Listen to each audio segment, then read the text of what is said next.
জায়গা বুঝে মানুষের বা যে কোনো কিছুর মূল্য নির্ধারণ হয়। ঠিক একইভাবে এই কিনলে পানিটা আপনি আপনার বাসার আশেপাশে বা বিভিন্ন দোকান থেকে কিনলে এটার দাম পড়বে হচ্ছে 20 টাকা।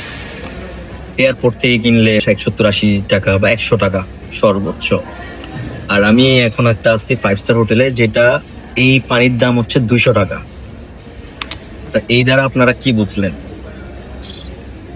এই দ্বারা আপনাদেরকে বোঝানো হয়েছে যে আপনি আপনার অবস্থানটা পরিবর্তন করেন, আপনি আপনার অবস্থানটা এমন জায়গায় নিয়ে যান যেখানে আপনার মূল্য বৃদ্ধি পাবে। আপনি হয়তো যে কাজটা করতেছেন ওই সেম কাজটা আপনি আরো ভালো জায়গায় গেলে আপনাকে ভালো প্রায়োরিটি দিবে, আপনার দাম আরো বেড়ে যাবে। ঠিক একইভাবে আপনি যাদের সাথে আছেন, চলেন ফিরেন ঘুরেন, ওখান থেকে আপনি আরো বেটার জায়গা রিজার্ভ করেন, বেটার জায়গায় যেতে পারবেন।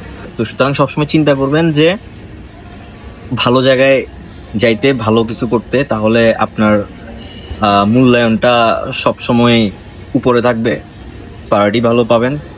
আর এরকম মানুষের সাথে মিশবেন না যেখানে আপনাকে ডিসরেসপেক্ট করবে, আপনার সেলফ রেসপেক্টকে আঘাত দিবে কেউ।